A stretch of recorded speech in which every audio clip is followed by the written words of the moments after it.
여러분 안녕하십니까? 시사진단 이슈터치 진행을 맡은 아나운서 조서연입니다. 천만 서울 시민이 주목하는 이슈를 보다 알기 쉽게 풀어보고 전문가와 함께 깊이 들여다보는 시사진단 이슈터치. 오늘도 가장 뜨거운 주제를 선정해 왔습니다. 시사진단 이슈터치 17번째 시간 오늘의 주제입니다.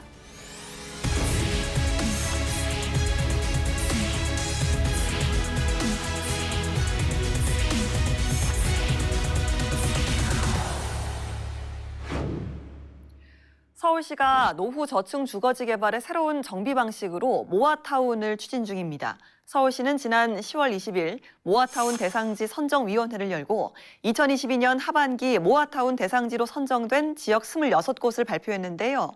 이번 발표로 서울 모아타운 대상지는 상반기 공모를 통해 지정된 21곳, 또 자체 발굴 지역 17곳을 더해서 총 64곳이 됐습니다. 기존의 재개발, 재건축 정비 사업이 약 10년 이상 걸리는 데 비해서 빠르게 추진될 수 있어 기대감이 큰 모아타운 사업이 성공적으로 추진될 수 있을지 귀추가 주목되고 있습니다. 오늘은 서울시 모아타운 사업에 대해서 알아보고 앞으로 성공적인 사업 추진을 위한 방향까지 짚어보도록 하겠습니다.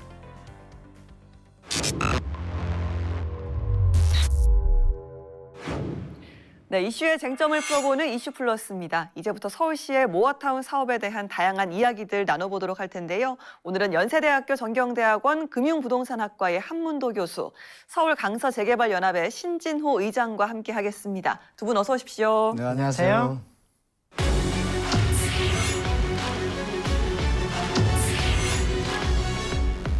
예, 오세훈 시장의 주택 정책 중에 하나인 모아타운, 현재 모아타운 대상지 선정과 더불어서 앞서 선정됐던 대상지들의 사업 또한 본격적으로 추진 중인데요. 먼저 모아타운이란 무엇인지, 또 서울시가 밝힌 모아타운 사업 대상지 우선 선정 기준은 무엇이었는지 한문도 교수님께 여쭤보도록 하겠습니다. 일단 우리가 기존에 알고 계시던 재개발의 어떤 큰 형태에서 축소된 형태인데요. 쉽게 말하면 이제 재개발 현장에는 노후 불량한 건축물이 많지 않습니까?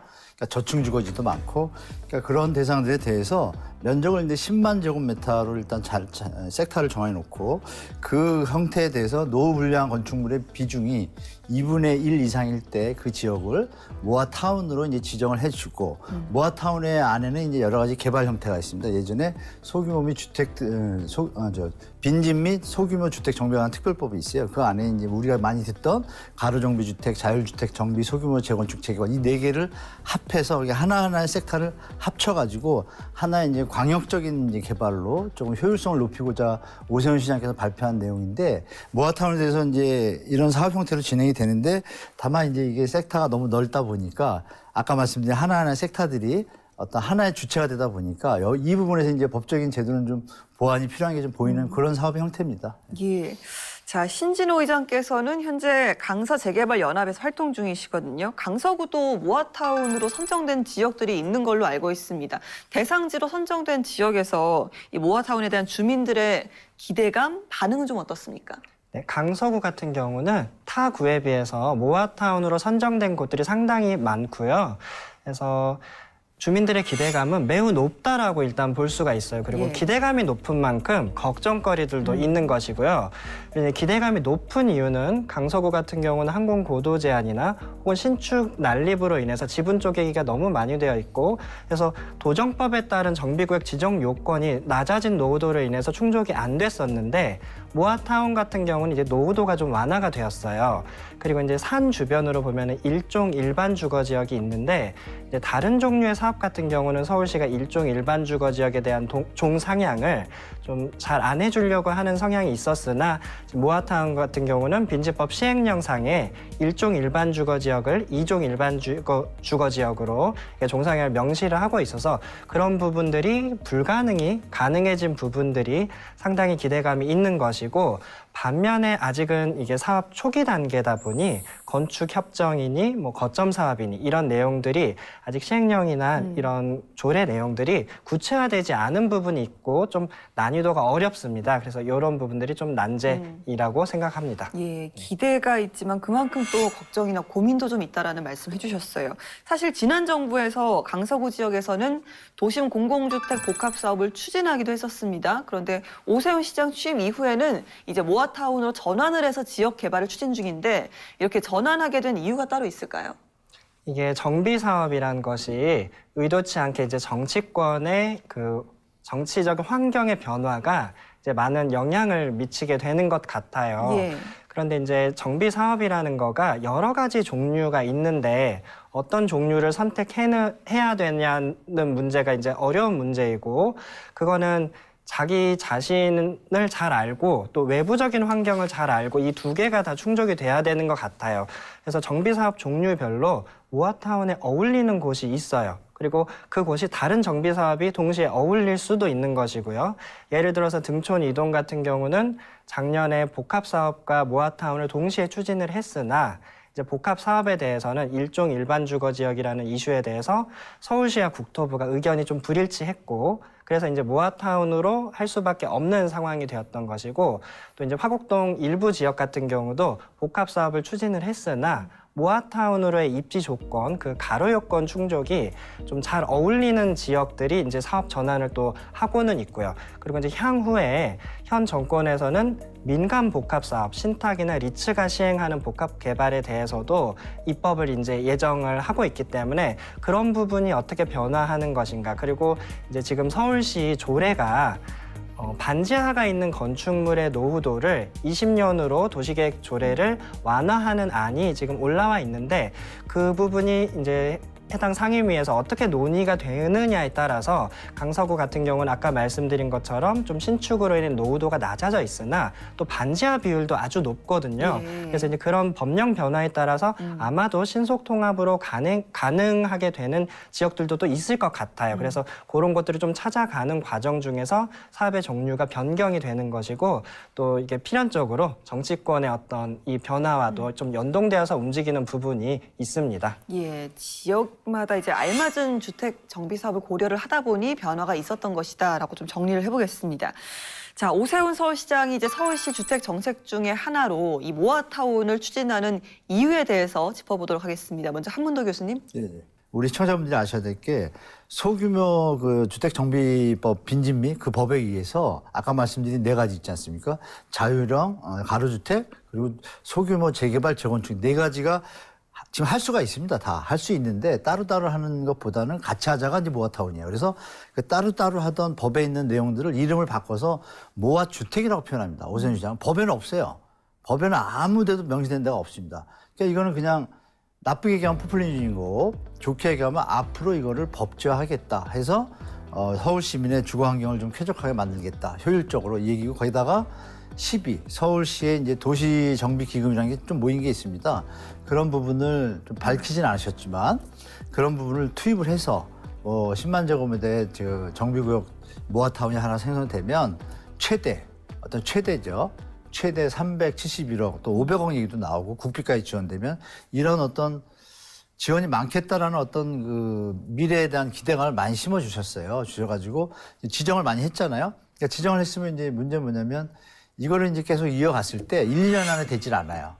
그러니까 제가 생각할 때 뭐냐면 총선에서 만약에 선거 결과가 어느 당이 되든 간에 그러면 만약에 현재 집권당 말고 다수당인 민주당이 됐을 경우에는 이 법에 대해서 과연 찬성을 할까요?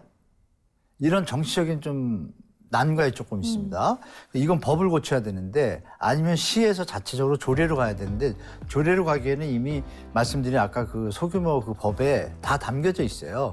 그럼 자칫 잘못하면 모아타운으로 가다가 한 지역이 기다리다 지쳐서 우린 그냥 먼저 그냥 소규모 재건축 재개발 가겠다 해버리면 타운이 깨져버리죠.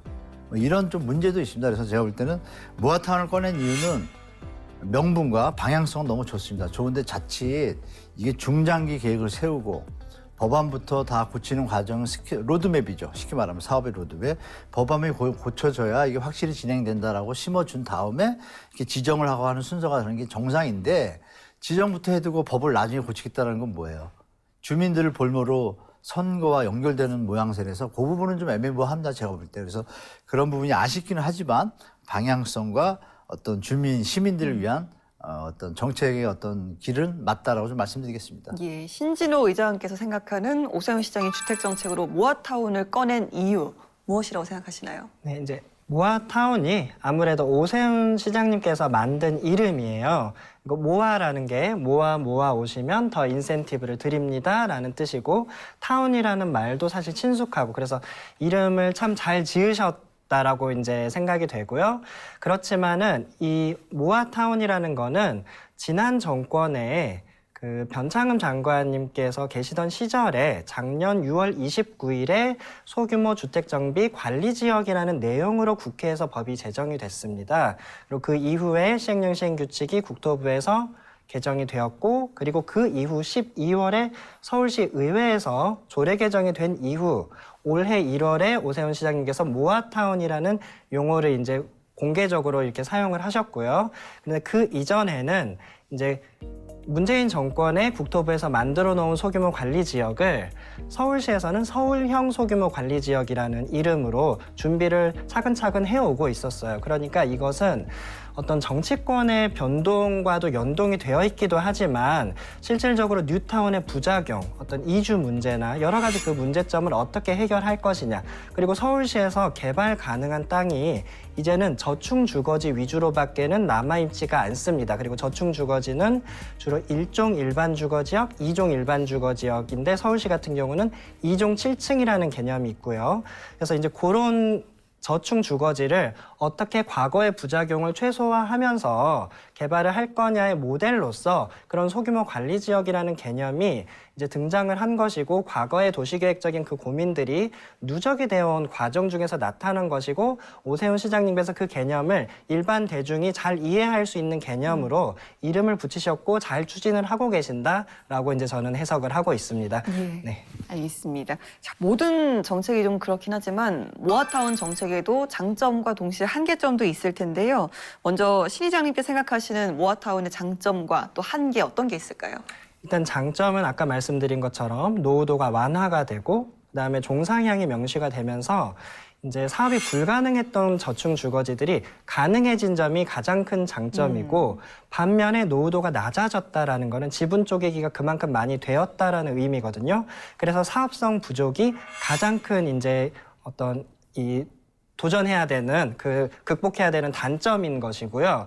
그리고 이제 아무래도 초기 단계다 보니까 교수님께서도 말씀하셨던 건축 협정이나 그리고 건축 협정이 맺어진 다음에 관리 주체가 이렇게 통합해서 관리 주체를 가져가는 거 분쟁이 날 수 있잖아요. 그래서 그런 모델들이 아무래도 이제 가장 진도가 빨리 나가고 있는 강북구 본동 같은 데서 사례들이 이렇게 시행착오를 겪으면서 조례나 지침 같은 것들을 서로 손을 봐가면서 이제 그 부작용을 좀 최소화해야 되지 않을까 그렇게 생각하고 있습니다. 예, 주택 정비 사업이 불가능했던 곳에 사업을 진행할 수 있는 장점이 있다면 또 사업성의 한계라든지 가이드라인 마련 등은 보완이 필요할 것 같다 이런 말씀까지 들어봤습니다. 자, 모아타운의 장점과 단점 한문도 교수님께도 여쭤보겠습니다. 일단 주민들이 도움을 한다라면 사업이 아주 신속하게 진행됩니다. 일단 우리가 기존의 도시정비법에 있는 내용들은 다 이제 절차가 있잖아요. 추진위원회 조합해가지고 사업 시행인가 받고 이런 절차들이 많은데 그 중에서 이제 중요하고 시간이 많이 걸리는 것들이 추가가 됐습니다. 그래서 쉽게 말하면 그냥 주민들이 다 동의를 했다고 가정했을 때 바로 사업을 시작하면 건축 기간이 보통 2년, 아파트 같은 경우에 3년이면 충분히 짓잖아요. 3년 안에 사업이 다 청산될 정도로 사업성이 아주 신속합니다. 이게 아주 제일 큰 장점이고요. 일단 서울시에서 풀어주고 있는 고도 제한도 이제 용적률도 인센티브 이런 것들이 사업성에 좀 도움을 주는 건 큰 장점이에요. 다만 이제 모아타운의 이제 단점으로 좀 말씀드리자면 일단 반대하는 분들이 계실 때 그런 분들에 대해서 어떤 수용의 개념 또 동의율로 끌어내는 개념에서 끝까지 반대할 경우에 대한 결정적인 대안이 없습니다. 쉽게 말하면 재건축 재개발에 있는 것처럼 좀 매도 청구권이라든지 수용할 수 없는 길이 아직은 법제화가 안 돼 있어요. 그래서 그 법제화 보완이 좀 필요해 보입니다. 그 부분이 좀 단점이라고 말씀드리겠습니다. 알겠습니다. 현재 강북구 번동의 경우 모아타운 1호 사례로 불리며 사업이 활발하게 진행 중인데요. 강북구 번동 모아타운은 2025년까지 1240세대 규모의 아파트 단지 조성, 또 지하주차장 통합 설치 등이 이루어질 예정입니다. 아무래도 첫 시범 사업지다 보니까 번동의 사례에 많은 분들이 관심을 가지고 계신 것 같은데요. 실제 사업 추진 과정에서 또 어떤 이야기들이 있었고 어려움은 없었는지 궁금합니다. 한문도 교수님. 지금 열심히 하고 있는데 일단 시민들께서 이제 동의 연구소를 모아가지고 고도 제한이라는 부분이 걸려 있잖아요. 예. 일단 사업성을 높이기 위해서는 고도 제한에 대해서 이제 탄원서를 써서 일단 먼저 갔답니다. 갔는데 탄원서 내용을 충분히 구해서는 긍정적으로 받아들이고 추진하겠습니다 하는데 의결권은 시에 있으니까 예. 시에 이제 협조를 구하겠다라고 하시면서 시에 한 번 더 가세요. 그래서 또 시까지 찾아갔답니다. 근데 시에서도 답변은 똑같습니다. 긍정적으로 검토하겠다. 그러니까 이제 명료한 답은 없는 거예요. 그러면 우리가 접수를 했으니 언제까지 의결을 거쳐서 풀어주겠다는 없고 모아타운이라는 큰 틀에서 움직여야 되기 때문에 좀 기다려야 된다. 그러니까 이 대목이 이제 시민들 입장에서는 언제까지라는 명료한 로드맵이 없으니까 좀 아쉬운 부분으로 남는 거라고 좀 말씀드리겠습니다. 자, 그렇다면 모아타운이 서울 노후 저층 주거지 개발의 대안으로 자리 잡을 수 있을까요? 신진호 의장님 의견을 좀 들어보겠습니다. 네, 이미 말씀드린 것처럼 모아타운 말고는 사업이 불가능한 지역들, 그러니까 모아타운으로만 해야 되는 필연이 있는 지역들이 있기 때문에 이미 대안이 된 것이고요. 단지 이제 막 시작하는 것이다 보니 가지 않은 길인 거죠. 그래서 난이도가 어려운 것이고, 네, 말씀하신 강북구 번동 같은 경우는 조금은 애매한 부분이 기존의 3종 일반 주거 지역이 많은 지역이어서 이게 1종, 2종 지역은 아니었기 때문에, 그리고 기존의 조합들이 다 설립이 되어 있었고, 그런데 새롭게 모아타운이 지구가 지정이 돼서 이제 백지에서 조합을 꾸려서 가야 되는 입장에서는 좀 가지 않은 길을 가야 돼서 좀 난이도가 어려울 수는 있어요.